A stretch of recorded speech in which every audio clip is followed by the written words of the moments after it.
This episode of Manage Smarter is presented by Sales Fuel Consulting, leading experts for assessing and transforming management, sales, culture, and team performance. Learn more at salesfuel.com. Welcome to the Manage Smarter podcast with hosts C. Lee Smith and Audrey Strong. We're glad you're here for discussions on new ways to manage smarter, hire, develop and retain talent, improve results, and propel team performance to new heights. This is the Manage Smarter podcast. So for today's episode, should I talk like this the whole time? Or should I introduce it this way? Well, if you talk in your high tones, men will tune you out. Yes, I have a story about that. Did you say something, Audrey? Did you say that? Welcome to the Manage Smarter podcast. I'm Audrey Strong. I'm the Vice President of Communications here at Sales Fuel. And I'm C. Lee Smith. I am the President and CEO at Sales Fuel. Cindy Ashton is at our microphone today. I'm going to tell you a little bit about her. Hi, Cindy. Hi, how are you two doing? Good. We're looking for the vocal tips and the posture tips and actually a whole bunch of stuff. Cindy Ashton, and if you do not have the pleasure of knowing her, she is the CEO of Minerva Enterprises, LLC, an elite-level presentation strategist, professional speaker, singer. You should see her sizzle. Yes, an award-winning TV host of Cindy Uncorked on E360 TV, 20 years experience and authority on presentation skills, speaking voice, body language, content delivery, and leadership presence. Canadian born. Cindy lives. Yes, Lee. Well, we've got a speaking coach. We've got a former radio person and a former TV person. It's like former television news anchor. That would be fantastic. Yes. Right. We're going to have a great interview. You are here in the U.S. under a green card, you said, for a person of extraordinary ability. We've received awards from former President Barack Obama and Queen Elizabeth II for her lifetime of volunteerism, and has appeared in multiple media, including ABC, NBC, CBS, Fox, Inc. magazine, and Forbes. And boy, has she got some great tips on speaking and several other things as well. So Cindy, welcome.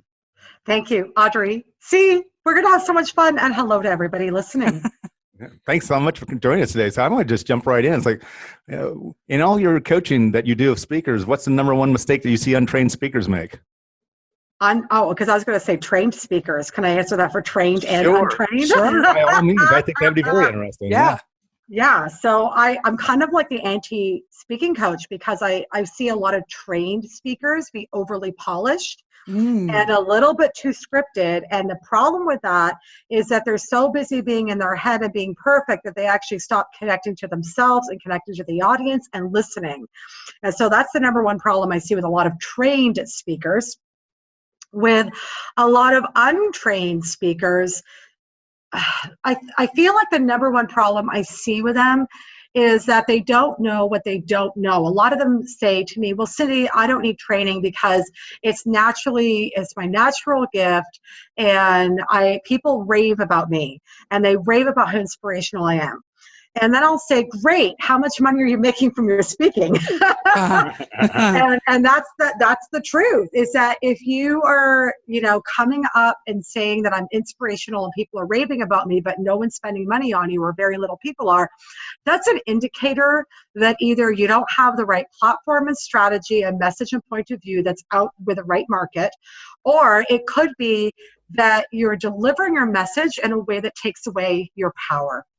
Mm-hmm. So like or a combination of both. That's right. Yes, absolutely. Normally it's a combination of both. So what's an area that a speaker coach can improve very quickly in a speaker? Yes. I first look at the stress patterns in the body, and I don't know any other speaker coach that does that. But the reason why is that I could teach you a whole bunch of speech effects. I could teach you where to stand, how to move. But if you are carrying any type of stress, pain, trauma, illness in your body, that will automatically affect your body language, your speaking voice, your posture, your energy, how you're coming across. So a lot of the times when I'm working with clients, the first thing I'm doing is checking out their body language and seeing where they're holding stressors. And whether we like it or not, all of us live with some sort of stressors, and we're stressed more than other days and less on other days. But we also all have certain life challenges that come up, and that affects our breath patterns. All those pieces affects how we come across, which is again why I don't love traditional speaking training. I think it has its place to get you a little more comfortable with yourself, but to be truly a global thought leader, to truly be kicking butt as a leader, as a business owner, as a speaker, you need to actually learn to be in touch with your body and be present and learn how to release that stress and allow yourself to connect with other people in a grounded, real way versus this cookie cutter stuff that's really for the beginner speaker. One of your videos, I've had this physically happen where if you're nervous, all of a sudden you're super winded and you're like, yeah. And you have like no power behind your breath to actually, all of a sudden you have no power behind your voice. Yeah. Do you illustrate that and some of the other things that can go wrong or the other things that people do wrong? You're so good at vocalizing these things. I thought it might be fun to hear some of these examples. Yes. So I'm so excited to talk about that. So let's talk about different body postures and how they affect your voice and how you come across. So a lot of people think, well, I need to stand tall and project my voice to be confident and get attention. But often if we, really stretch up and we really try to adjust our posture, what happens is that we end up holding tension in our throat and our chest, which does a few things. First of all, it makes you sound abnormally loud. So right now I'm straightening up and I'm holding myself in strong posture. And what's happening is it sounds like I'm yelling because now I'm carrying myself with a lot of tension. But the other problem with that, aside from you sounding like you're yelling at someone and pushing your energy on them, which A, turns people off, and B, makes them, doesn't want to work with you. But the other problem when you have a lot of tension in your throat and your chest, especially for women, it pushes the tone of our voice up here. And so now I'm hearing a little bit more squealy. And we hear all the time people say, I don't know why my husband tunes me out. I'm going to tell you right now, scientifically proven, men are opposite from dogs. Dogs can hear super high tones and overtones that we as humans cannot hear. Whereas men are literally not as cute as dogs, but the opposite of, well, they are. There's many cute. Yes, we are. We are. You're adorable. But a lot of men, literally scientifically, men have a harder time processing overtones and higher tones. Mm-hmm. So a lot of women are tuning men out and losing their credibility and their power. So those are a couple of examples of what happens carrying stress and tension and trying to be too articulate and confident in who you are. I call that a loud talker. A loud talker. Somebody and then I thought the higher register were two separate problems, but boy, if you're a loud talker in the higher registers, you are sunk. You are sunk, right. And I'm a former opera singer, so I understand voice as a presentation trainer in a way that a normal presentation trainer doesn't, because they haven't done 10 years of opera training and understand all the resonators and how breath connects and how you phonate. And I mean, we literally had to learn all this crazy stuff around pedagogy and really understanding the anatomy of the voice. On the opposite end, if you are what I call the sloucher, so instead of trying to stand tall, if you are slouching, what it does is it causes your voice to become quieter and your body language looks unconfident and you sound meek and you sound weak because you are more slouching and your voice isn't projecting because part of the air is cut off. And so automatically you don't read as credible.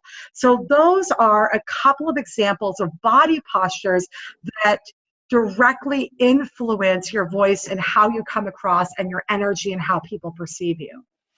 And Cindy has a video that she shared with us, me and Lee, that illustrates those where you're actually doing the posture. I will put that link in the show notes for all of you listening today so that you can go to it and see what she's talking about. Fabulous. Yeah, because there's 4, so you get to see the other 2. And then there's an exercise to get you into amazing posture in less than 2 minutes without pushing your voice. So Cindy, to be a successful speaker, how much of it is content and how much of it is performance? If you had to assign percentages to both sides, which would it be?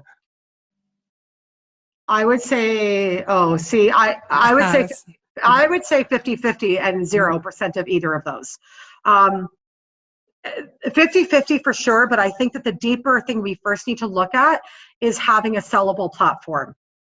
Because the problem is that most people go right to getting their speeches written or right to going and taking speaking training without actually figuring out what they want to do. and what the end goal is. And so that's why at Minerva Enterprises, our company, we do presentation training to propel business growth. We look at what's the end game, and then we build the strategy.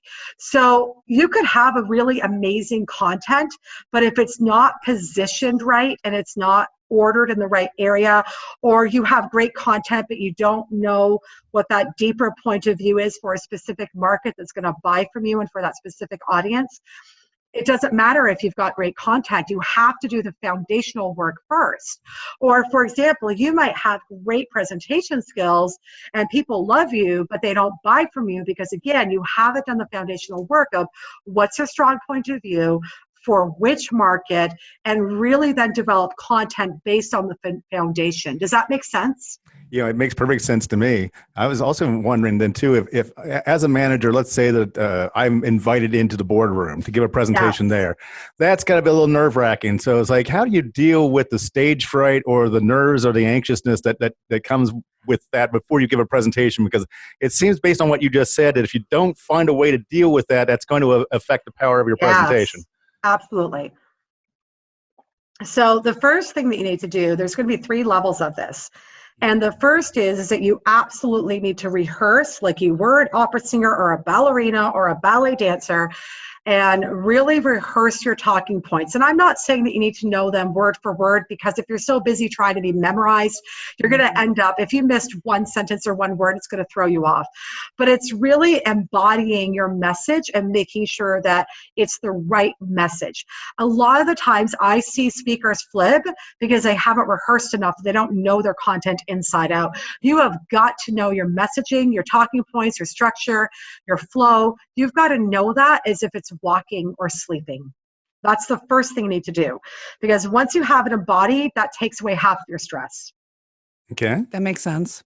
Yeah. Number 2, the second thing you want to do is get your body prepared. And again, because I come from a performing background and I've been so blessed to work with some of the top Broadway directors and performers, and I've shared stages with Emmy winners, I've learned from some of the best. And when you're learning from the best, the first thing they're doing is relaxation, learning how to release all your muscle tension, be in your body, and use breath to intentionally slow yourself down and get focused. So in simple terms, an exercise I tell my clients, this is number 2, is that you need to exhale longer than your inhale. So when you're going in before, there's lots you need to do for the physical, mental, emotional preparation, but the most important thing you want to do is take that breath in and exhale nice and long. I'm doing it now. Exhale all the air, or else you're going to get dizzy. Take another breath in. Exhale nice and long. Exhale that air down into your feet, down into the ground. Feel your body. And do that for 3-4 minutes and just get yourself really grounded. Feel your feet in the ground. Because what that does is when we exhale longer than we inhale, we stimulate the parasympathetic nervous system, which essentially is the side of your, so the sympathetic side is the fight or flight, right? You're going into panic. But the parasympathetic is about relaxation. So when you exhale longer than your inhale, it ends up focusing your mind. It slows down your speech. It relaxes your speaking voice down as opposed to up high. So it helps your speaking voice get dropped. It releases your muscle tension so that you're able to go in as a grounded, focused, calm person and not go, hi, I'm so nervous, right? But it also evens out your breathing. It evens out your breathing, so you're not going, and then, right? So that's the second thing. So the first is prepare, rehearse. The second is exhale longer than your inhale before you go in there. Do it in the bathroom stall, wherever you got to do it. Number 3 is activate your sense memory. Again, this is an acting technique that is really key. So when you watch a movie or a stage show and you see actors and you go, wow, they've really gotten you riveted, and it's because they're so truthful. It's because it's coming from truth within them. They're not putting on a show. They're not quote unquote performing. They're drawing up an emotion within the self that's truthful for them in that moment.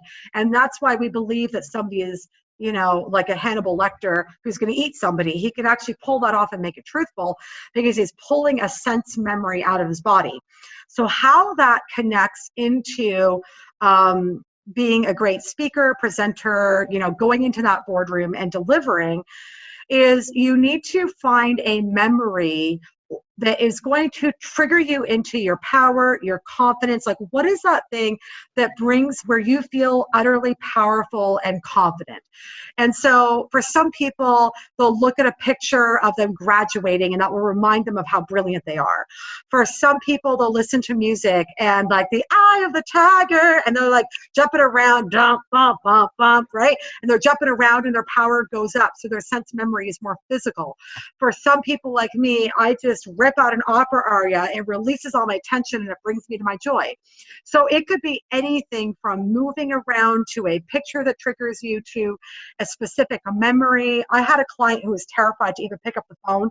She wasn't a speaker. She was just a sales. She just had a business and had to sell. And she was terrified to pick up the phone. And so I said, what brings you joy? And what's a memory that brings you joy? And she had this crazy memory of her daughter when she was 4 years old. And she's like, hey, Susie. And she's looking around the house for her daughter.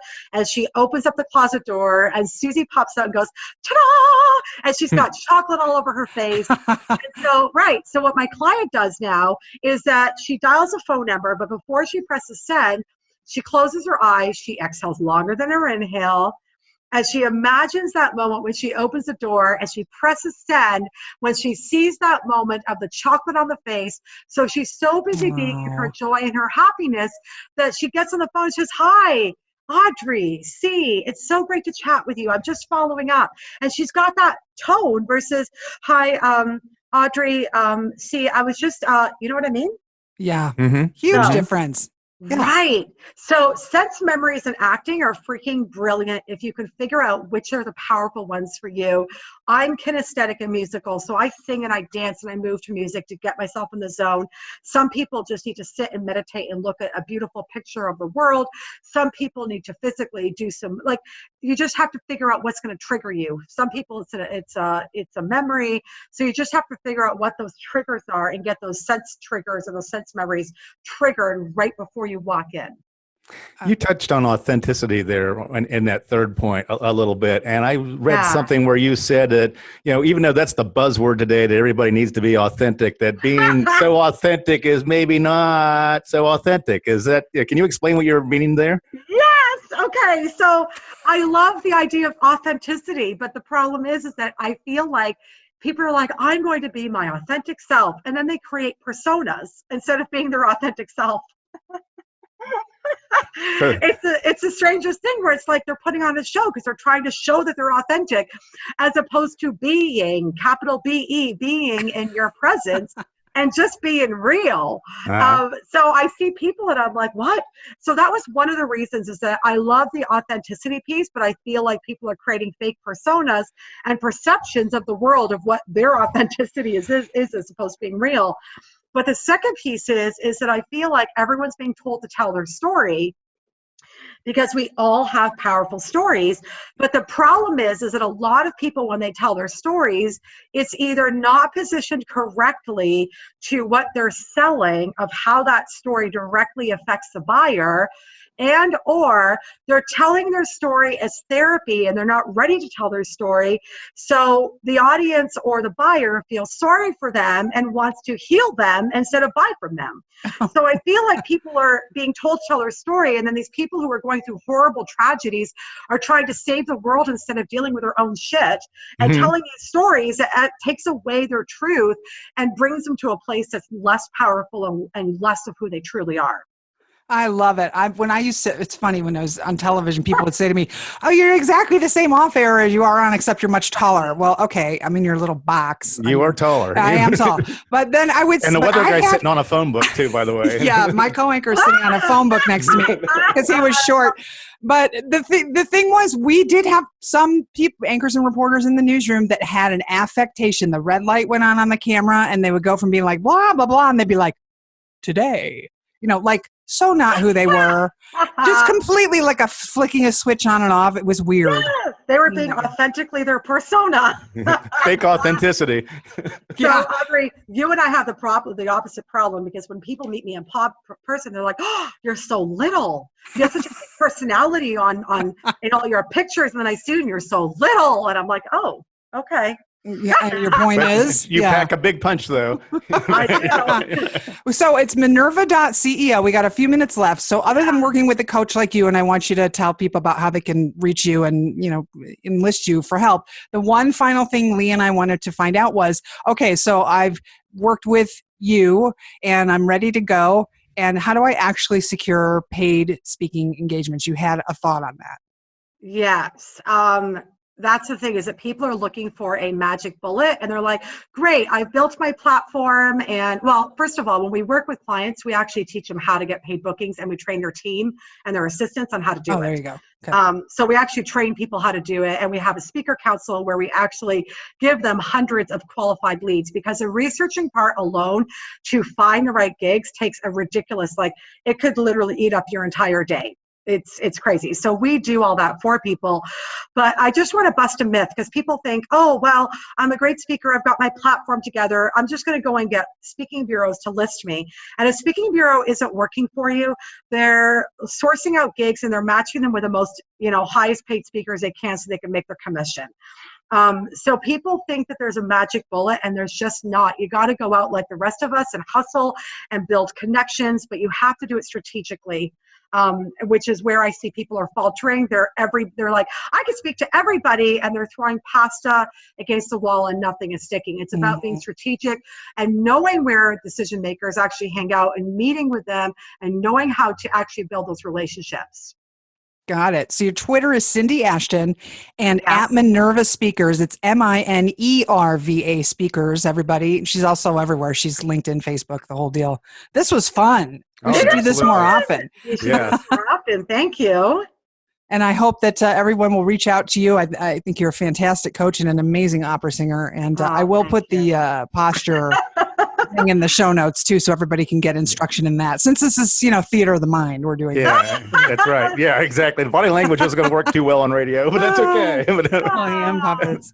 Thanks, Cindy. Awesome. Thanks, you too. That was a blast. Thanks for listening. If you enjoyed the show, please rate and recommend on iTunes, Overcast, or wherever you get your podcasts. You can also get more great information at salesfuel.com.